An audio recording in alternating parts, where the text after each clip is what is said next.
Get a load of this. Oh my god. That is just so satisfying to watch. I honestly just absolutely adore fire builds in Diablo 2. They're just so much fun.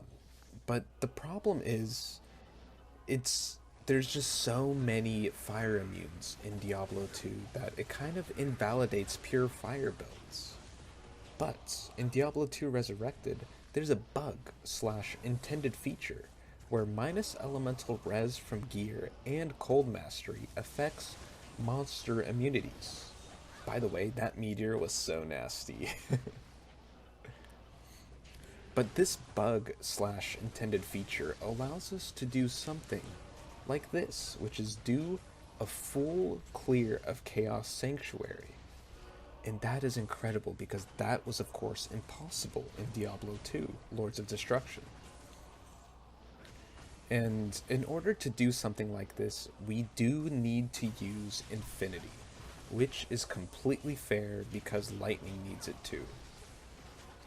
So the point of this video is to test the capabilities of this bug or feature or whatever so that you can see how effective it is. And let me just say, it's working pretty well. Here I fast forward a little bit because the frame rate was super choppy. I'm sorry, I have a shit computer, please forgive me. But yeah, as you can see, it's working. We're doing pretty well. There's just one thing that kind of sucks, um, and that is, of course, the Venom Lords. Venom Lords, we can't break their immunities, but with the bug, we're able to actually cut down their res to around 95. So 5% of our damage actually affects the Venom Lord, and I think that is why it takes us a while to be able to actually kill them. And whether it's actually 5%, I don't know.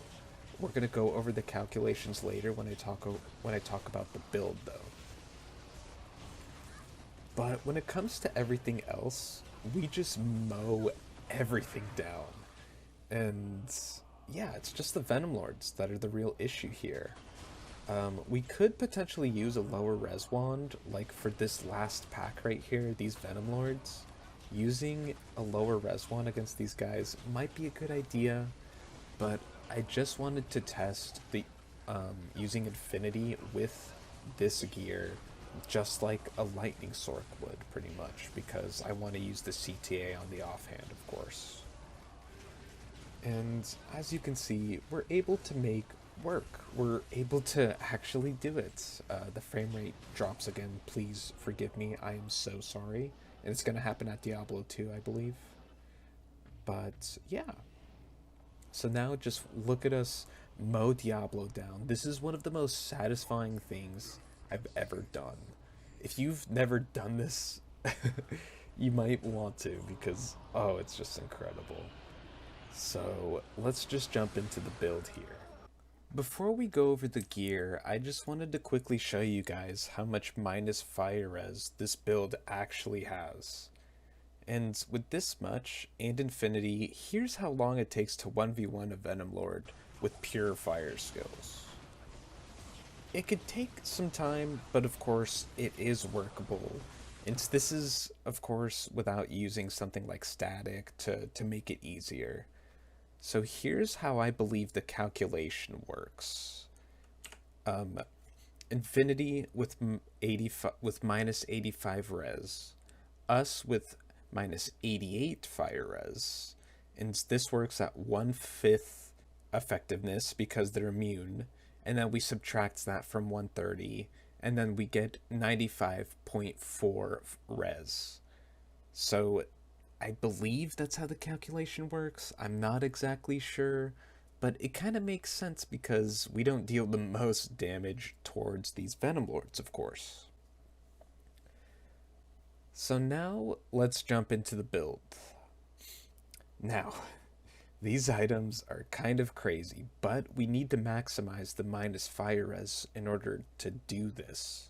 So we have the 6 open sockets with 6 perfect facets, and the 4 open sockets with 4 perfect facets here. We need these to be able to capitalize on the res, of course, or the minus res. And with the rest of the items, like Phoenix, for example, we don't use a facet because we could use Jmod, but I like Phoenix more because it gives 8 minus fire res more than the Jmod, which is, of course, the point of the build. We do lose out on 20% fire damage, but I believe that this provides more damage. I could be wrong, and I tested it a little bit, but I think it's right. Also, the defensive benefits from Phoenix are really nice, but the Jmod is a much better shield to block with at the same time. Yeah, I don't really know which one's better. And with the rest of the gear, let's talk a little bit about faster cast rates. We're not able to break the 105 faster cast rate with this build because we maximize on our facets. We only hit the 70, but that's okay because I play Necro, so I'm used to the slower cast rate breakpoints. And the items for the faster cast rate are Mage Fist, a Rax. We have a 310 here, and we have a 220 here with 2 open sockets. Now, we could potentially swap this out with something like this for an additional facet, but we lose out on 2 to skills and 20 faster cast rate. And after some testing, I think this is overall better. And the other mods don't really matter, but of course, this is a godly diadem. I don't know if it's able to be indestructible, but yeah, anything like this one. I know this one's 100% possible to spawn, but I'm not sure about that one. And yeah, so we're able to hit the 70 faster cast rate breakpoints, and the rest of the gear is just SOJs, tri-res boots. With this, we're able to hit 105 faster cast rate breakpoint because we use Spirit on switch with CTA, so I like to teleport with this.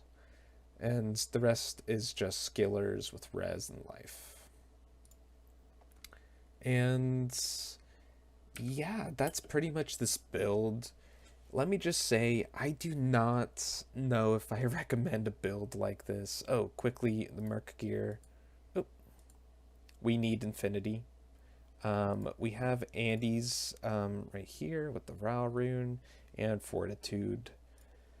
But yeah, I don't know if I recommend a build like this because it's super hard to get all these items.